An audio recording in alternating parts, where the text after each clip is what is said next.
Avisemos as mulheres, denuncie, procure ajuda, rompa o silêncio. E quando essa mulher realmente decide romper o silêncio e denunciar, quem ela encontra? Ela encontra uma equipe preparada, uma rede de proteção da assistência social, que está qualificada e comprometida para fazer seu atendimento, seu acompanhamento, encaminhamento, respeitando o seu momento, respeitando o seu tempo. E é justamente nesse momento que entra o trabalho de toda essa equipe aqui da Proteção Social Especial. No nosso município, a nossa equipe atua junto à assistência social, que está localizada à Avenida Gersino Coutinho, número 86, no bairro Alvorada 1.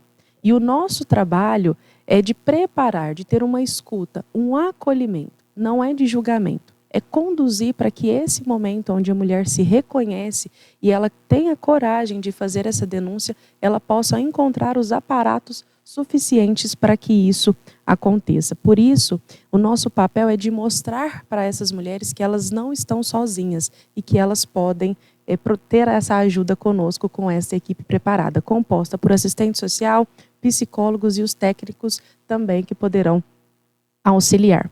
E quando essas mulheres chegam para nós, como é que elas podem, o que elas podem encontrar na verdade, Elisângela? Quando essas mulheres chegam até nós, muitas das vezes elas chegam carregadas de culpa, de medo, de insegurança e até mesmo de vergonha. Então, nosso primeiro passo é recebê-la, acolhê-la, fazer uma escuta humana e deixar de lado os nossos julgamentos. E é importante lembrar que essa situação de violência, para sair dela, não é tão simples. Existem vínculos afetivos, filhos, dependência financeira, medo e até a esperança de que um dia essa situação possa mudar. Por isso, nós devemos sempre respeitar o tempo e o espaço de cada mulher que vem até nós. Sabemos que estar ali é difícil, portanto, devemos respeitá-la e orientar, neste momento, a desenvolver a sua autonomia e não a julgá-la. E, principalmente, mostrar para ela que não precisa enfrentar tudo isso sozinha. Pedir ajuda também é uma forma de começar novos caminhos. E você, Tatiana, como assistente social, uma pergunta que nós ouvimos muito e às vezes isso reflete no julgamento imposto por essa sociedade é, se ela sofre violência, por que ela não vai embora? Acho que nas pessoas parece tão simples, né? Simplesmente sair de um lar onde está sofrendo violência doméstica. Só que ir embora implica muitas questões.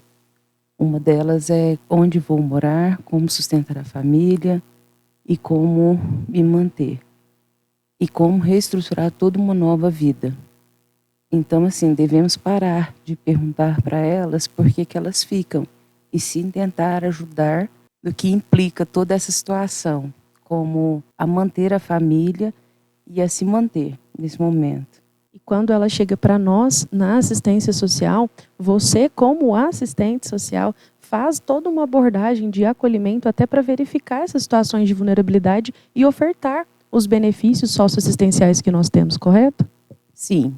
Aí fazemos toda uma avaliação para verificar a rede de apoio, quem são seus familiares, com quem que ela pode estar contando e oferecer os benefícios eventuais, como cesta básica, aluguel social e para aquisição para pagar água e luz.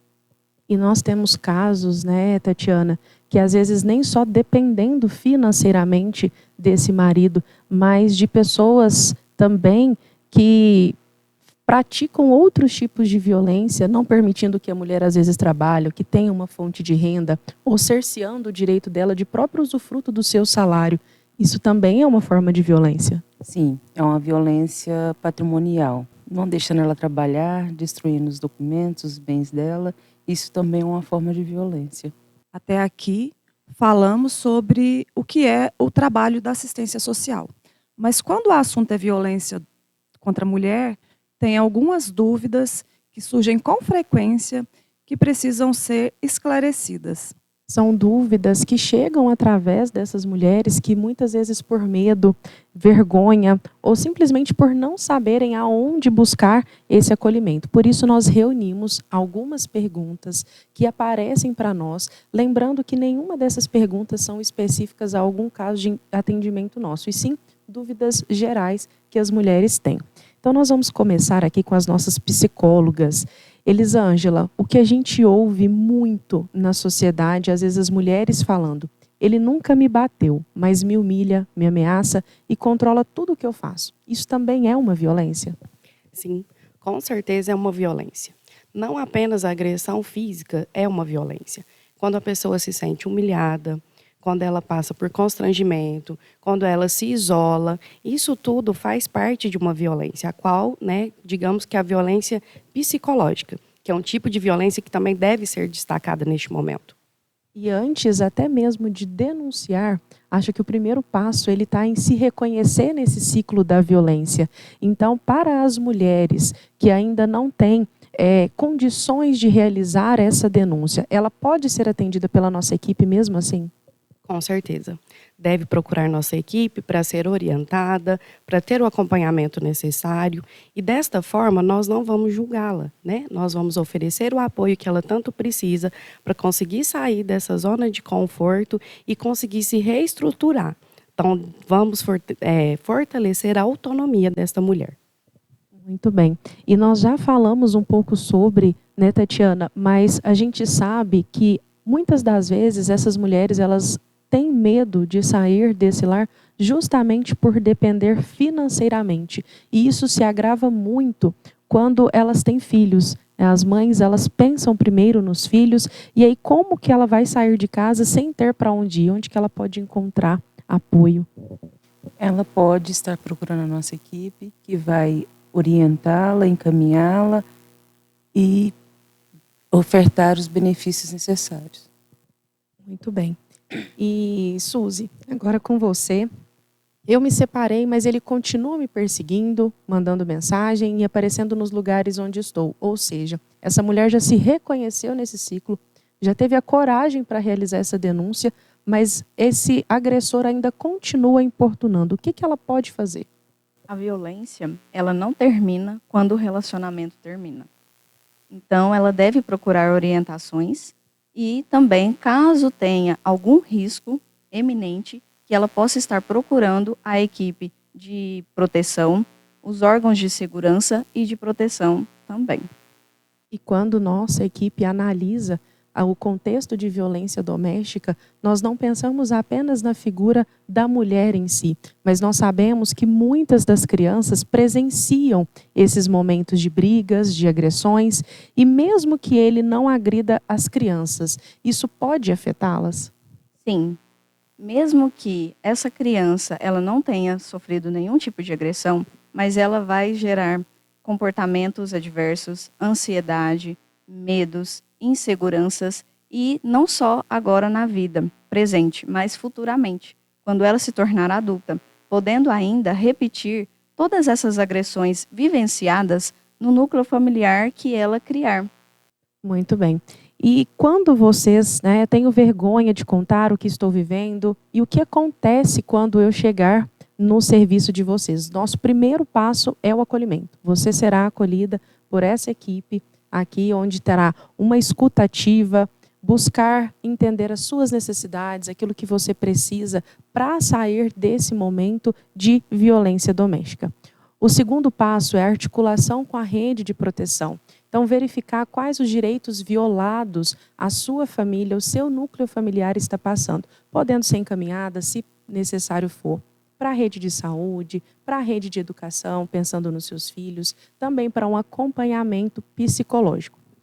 Uma outra orientação que nós vamos fazer, e isso consta também nos nossos trabalhos da assistência social, que é a orientação jurídica, onde você terá acesso à defensoria pública, podendo ter também um advogado representando você nesse momento.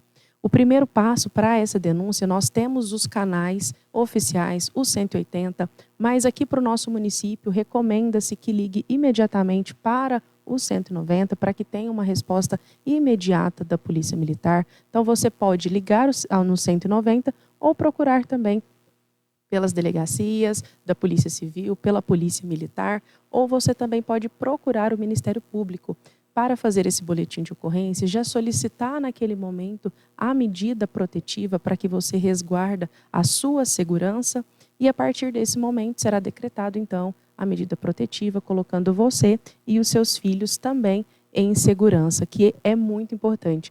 Eu falo que muitas mulheres têm medo de denunciar justamente pensando nos seus próprios filhos, porque a gente sabe que a medida protetiva por si só, às vezes não impede esse agressor de ter o contato com os filhos. Então a gente sabe desse medo que muitas mulheres têm. Sim, muitas mulheres têm medo justamente pelo fato, né, desses pais, né, esses agressores ter contato ainda, né, com os filhos. Mas nós estamos aqui, né, essa equipe preparada para orientá-la, ajudá-la neste momento e fazer com que ela torne esse momento difícil um pouco mais leve. Enfrentar a violência doméstica não deve ser uma responsabilidade solitária da mulher. Romper o silêncio pode ser o primeiro passo. Garantir que depois dele aconteça o atendimento de qualidade, a escuta, o encaminhamento e a garantia de direito é dever de todos nós. Os serviços da assistência social estão aqui para acolher, para encaminhar, para orientar e construir caminhos junto com você. Combater a violência doméstica contra a mulher é um dever de todos nós e de toda a sociedade.